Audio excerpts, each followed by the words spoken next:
Last weekend, I, 20 male, was babysitting my niece, pre-tween, and took her to the toy store, which I'd been promising her for a few months before. Just as we started browsing the store, she saw a frozen makeup set that she wanted. I told her to hold her horses because we hadn't seen the rest of the store yet. She'd always change her mind multiple times on the trip, and honestly, the set was expensive. And as a college student who works part-time, I was hoping she'd pick something less pricey. She saw a lot of stuff that she liked, but in the end she was adamant about getting that set. I checked multiple reviews online because I don't trust what the stuff on the package says, and saw that it was safe for kids, easily washable and non-toxic, so I got it for her. She ran to her dad when we returned home, excitingly telling him what her uncle had bought her. My brother was happy and told her to say thank you. She already did infinite times from the trip back home, but she still did it again and hugged me. When my sister-in-law came downstairs, my niece showed her what I got for her. She told her, "Wow, that's so nice," and asked her to go to her room to change her clothes and get ready for lunch. After my niece went to her room, my sister-in-law got angry at me. She told me what the heck I was thinking about getting makeup for young girls and asked me if I intended to buy my niece slutty heels the next time. She reminded me that I have a girlfriend who I could buy makeup for. Afterwards, she literally picked up the box and threw it in the trash and demanded that I leave. My brother escorted me outside and did a 180. He told me that instead of checking up with him, I just had to ruin his weekend because I wanted to play the cool uncle, and told me to just spare myself the trouble and stop buying his daughter's stuff altogether. So, am I the idiot? Not the idiot. What is this? You bought a children's set for a child. Now her parents are allowed to decide she can't play with makeup, but to go off on you for it is just bizarre. And throwing it in the trash was rude. You could have returned it. Not to mention that your niece will undoubtedly ask for it. Your sister-in-law sounds like she has some issues she's taken out on you. You are the idiot. I know you didn't intend it badly, but makeup is a no-go for kids unless you specifically know how the parents feel and have permission. Definitely not something you would know without having your own kids. That being said, your brother and sister-in-law handled it like idiots. They could have privately and nicely explained their boundaries. No need for their tantrum. There's nothing wrong with buying her makeup for children if she wants to. OP, your sister-in-law is mistakenly thinking of the makeup kit as something a woman would use. I can tell you without even seeing it that it's not. Your niece will play with the makeup in funny ways. You're not trying to make her someone, and most kids would love a makeup set. I had one and you should see some of the photos. Eyeshadow on my cheeks, lipstick around the eyes, etc. I had a ball with it. I can't believe your sister-in-law jumped to a conclusion like that. She sounds like a pill, and judging from your brother's 180, it sounds like he doesn't have much of a backbone and can't stand up to his wife if she's in the wrong. So in his eyes, you ruined his weekend since he now has to deal with an angry wife. Poor guy. I'm sorry this happened, OP. You sound like a super fun uncle and your niece is lucky to have you. You are the idiot, and yes, your sister-in-law's comments may have been over the top, but she didn't say them to or in front of her child, and honestly, they're not at the crux of the question. The question here is whether you should have bought the makeup, and the answer is no, not without asking the child's parents. You don't buy makeup, not even toy store makeup, for kids without knowing how their parents feel about it. My female 51 daughter is 22 and I love her dearly. We're close, always have been, but she still lives with me and it's draining me emotionally and financially.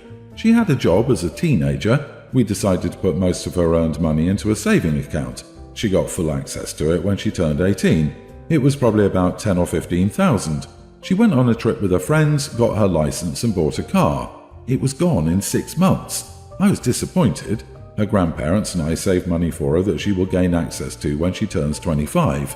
I don't think she has knowledge of this. She will likely never truly struggle because of financial issues if she follows the right path. She's been out of work and school since she graduated high school. In November 2021, she told me she was pregnant. The baby is due in June. Father is out of the picture. She's keeping it, much to my dislike, but I understand not being able to go through with the termination. She's here today because I didn't. When she let me in on her pregnancy, I told her that while I love her, I didn't want to live in the same house as her and a baby. I'll support her, but I need her out of my house. It's not even the first time I've told her that I want her to move. I said I'd house her for maybe another year, but she needs to apply for jobs and apartments actively and decide if she wants to go to uni or not. I'll help her. I have contacts. Well, now it's the end of May. Has she done any of those things? No. I was a single mother, so I know the struggle. I didn't have my family, though. I wasn't fit to be a mother, but I tried my best. If I could choose, I'd never have kids, but I tried my best, and I know she'll do the same. I told her she had 4 months, and then she's out. I'll help her to pay rent. I'll come by multiple times a week. She doesn't want to work. She doesn't want to do anything. She wrote a post about how I'm the most unloving mother in history because I don't want her in my house anymore, asking if any family or friends can take her in. As I said, she won't be homeless, just not in my home. I won't disappear either. I want space. And my partner proposed to me and wants to move in. I don't get her. I'll get her an apartment. I'll get her anything she wants. I pay for her therapy. But nothing is enough. My inbox is flooded with relatives calling me an idiot and selfish witch. I need my daughter to take some responsibility. Maybe it's my fault that she never learned that. But it's time now, yet I'm getting bad-mouthed. Am I the idiot for threatening to throw her out? Not the idiot. Your daughter is an adult and will be a parent very soon. She needs to grow up immediately. She made her choices and knew her options. She's chosen not to find housing for herself and child. She's chosen not to accept your support. She needs to live with the outcome of those choices. By the way, if your relatives and friends are so concerned, they can have her move in with them.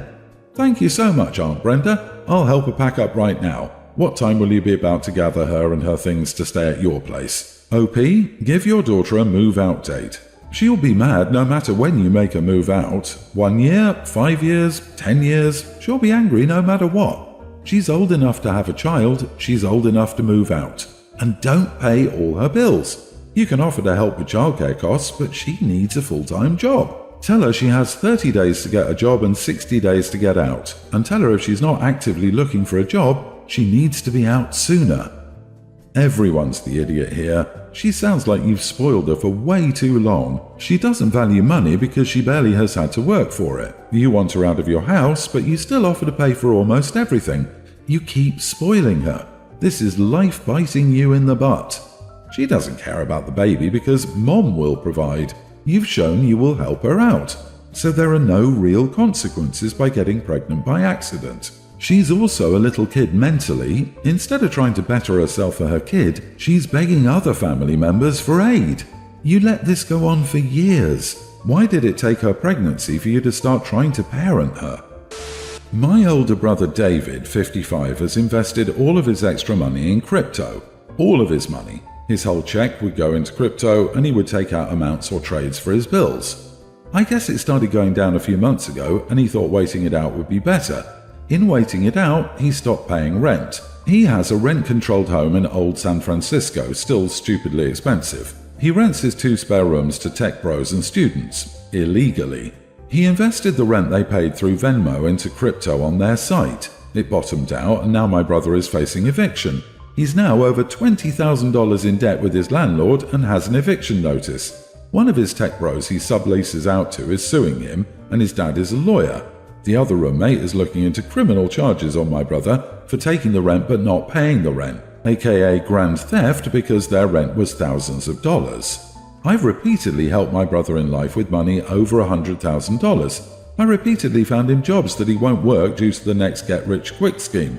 I'm feeling bad for him, but this is on him, and I'm not going to give him $20,000 when he's repeatedly stolen rent money from his roommates and invested in shady crypto instead of getting a job other than GigWorks. I'm not crapping on them because I'm sure they take poops smarter than my brother. I'm not bailing him out this time. The economy is uncertain and I might need that money in an emergency.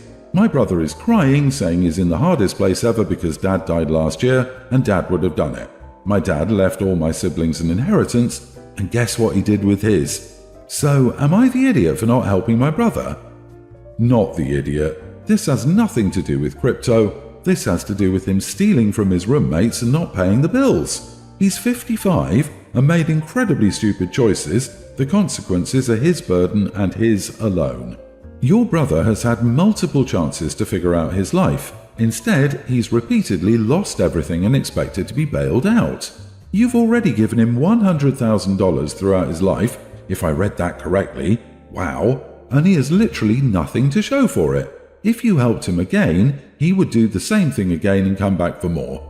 Being bailed out didn't teach him to do better, so don't throw more of your money away. Geez, not the idiot. I mean, if it were a few hundred, I'd say help him one last time, but 20,000 plus? No way you could help him even if you wanted to. He's moronic for putting all his eggs in one basket, especially if that basket is freaking crypto. There's nothing you can do. Your brother took his money, gambled, and lost. This is no different than if he took the rent money and blew it in Vegas. If you offer him anything, it needs to be non-monetary help. My wife, 32, and I, 33 male, have been married for 10 years and have 2 children. When I proposed, my wife's dad was not thrilled. She's the youngest of 3 and she was the one he always called for to help pay bills, make medical appointments, go to the grocery store, make his emails for him, computer help, etc. So he's always calling her for some type of help. My wife is also a stay-at-home mom, but she loves it. She has ADHD and says she found comfort in having a structure at her pace and likes being fully involved with the kids instead of paying for a nanny, and we're blessed to be in the position where it's possible for her to stay home. I came home early the other day and I could hear my wife in the kitchen, but I could see she'd been crying, so we sat in the living room where she confessed that she had a big fight with her dad. He called her because he wanted her to come by and help him write an email, and she told him she didn't have time that day to go over, but he could write it and she could correct any errors over text. And he got upset, saying to her, "Why are you so lazy? You do nothing. What are you doing that's so important? You sit home all day." And, "You got a college degree to do nothing with it but sit at home all day to watch TV with kids." I'm angry. I went over the next morning before work and told him what he said was cruel and hurtful and needs to stop being so demanding when all he does is talk down to her. My wife feels bad, but I told her that he needs to stay away from us unless he's ready to apologize and stop this entitlement. My father-in-law thinks he said nothing wrong, it's just the truth, and he thinks I'm the jerk causing a problem. So, does your wife want her father banned? Do they have a loving relationship normally? Maybe father-in-law was having a particularly frustrating day and took it out on her in a bad moment. Because what you wrote above sounds like she didn't want you to go fight her corner. Maybe she just wanted to vent to you about her dad, more than go to him and stir up more drama. Going with everyone's the idiot here. Unless there is a real pattern of dysfunction in their relationship, going straight to estranging them shouldn't be your decision alone. Clearly not the idiot. Why is he so lazy? He can't write an email himself? What an idiot. Your father-in-law appears to think that your wife is his personal assistant, secretary, maid, and you are right to disabuse him of that notion. It sounds like father-in-law is just upset that he's lost the crutch he's been using to avoid becoming a functional adult. Your wife is a mother now. Her priority is her children, full stop. And father-in-law needs to grow up and learn to accept this. Also, people who say that stay-at-home moms sit around at home and do nothing are a special breed of idiot. OP, my heart breaks for your wife. If not already, I hope she can meet with a therapist who will help her internalize the boundaries that she has a right to assert with her father, and anyone else really, and help her navigate any guilt or overcompensation that she may feel as a result of setting those boundaries. Thank you for sticking up for her. My 33 female husband, 30, and I married last week. I'd been super chill throughout the wedding planning and during the actual event, because I know crap happens and if anything goes wrong or not exactly how we wanted, it's not that big of a deal and may even make the wedding more memorable for the guests. The one thing that I told my husband that I didn't want to happen was I didn't want him smashing cake in my face. I had a suspicion that he would find it funny to do it, so during the planning, I flat out told him not to do it. I don't think it's funny. I don't want to mess up my makeup that took hours to apply, and I don't want cake on my expensive wedding dress. I told him I would be livid if he did it. He promised that he wouldn't. Well, come the cake cutting time, what did he do? Smashed the cake in my face. It got on my dress and messed up my makeup just as I knew it would. I'm pretty sure his friends convinced him to do it, not that it makes it any better. I kept it together, went and cleaned myself up, and put on a smile for the rest of the reception. But afterward, I let loose on him. I yelled at him that this was the one thing I asked him not to do, and he promised that he wouldn't. He told me I was being dramatic, that it's not a big deal, and we should just be enjoying our time as newlyweds. So, was I being overly dramatic? Am I the idiot? Not the idiot! You didn't want a trashy wedding and you married someone who did. I hope this works out for you. I've never been to a wedding where the bridal couple smashed cake in each other's faces. Sounds dreadful. I know you just got married, but please wait to have kids. For me, this would have me questioning my marriage. I would feel assaulted. Literally. I'm glad you held it together for your guests. I couldn't have. I would have left. You have a choice of interpretation. He is easily influenced by his friends at the cost of his wife, or he doesn't care enough about you to respect your wishes, or both. Wedding photographers, planners always talk about how this never goes well, and the couples tend to divorce soon after.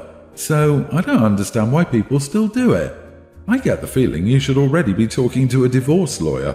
If he was apologetic or regretted it as a stupid prank he and his mates cooked up after a few drinks thinking it would be funny but seriously missed the mark, I wouldn't be so concerned for OP.